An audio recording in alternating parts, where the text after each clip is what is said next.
I'm at the very impressive and large Callaway booth with the Roger Cleveland. We're going to talk to you about some wedges. Roger, when you work with players on tour, specifically sole grinds, what are some of the things that you want to make sure that they understand and you work with them to make sure it's right for their game?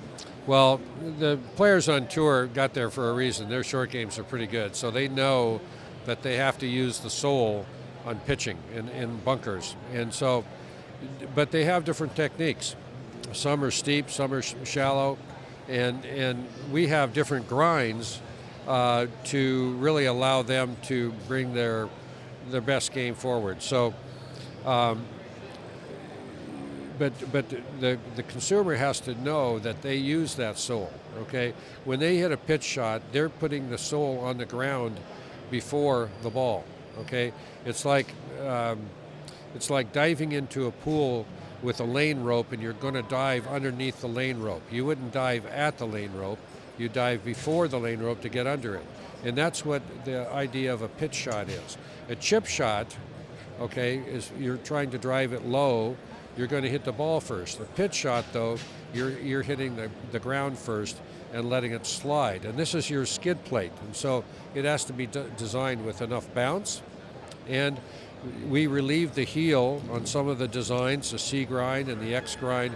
We relieve the heel so when you open it up, open the face, when you're trying to add loft for a certain particular short shot or whatever, or in a bunker, you don't create too much bounce because it's a direct proportional thing.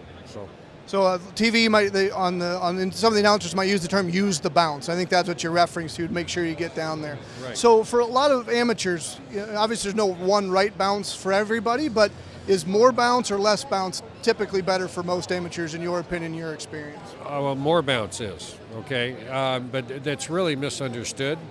This is the wedge, especially the lob wedge, is the shortest club in the bag, and because of that, your swing arc is the tightest.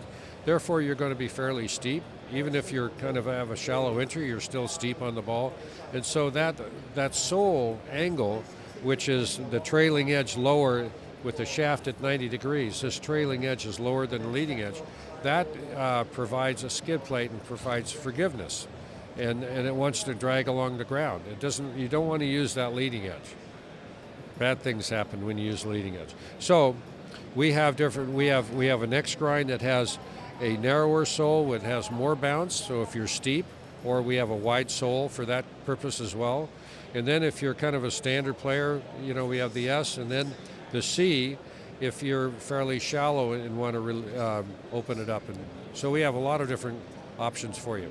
Last question. So just putting it down, the head shape from the address position, how's that changed on the tour and even for consumers over the years you've been doing this?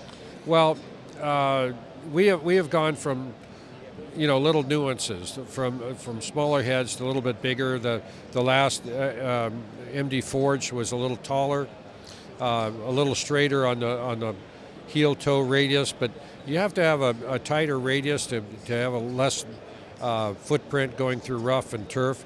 But we went back on the MD4s. We went back to a beautiful shape with the MD2. It's a little smaller, but the shape has to be balanced. It has to, in every position that you hold the wedge, whether it's open or square, it has to exude confidence. And the MD4 has it. It's right at the sweet spot, not only in the CG placement for feel, but in the way it looks in all positions. Roger Cleveland, everybody. Thanks, Roger. Thank you. Thanks.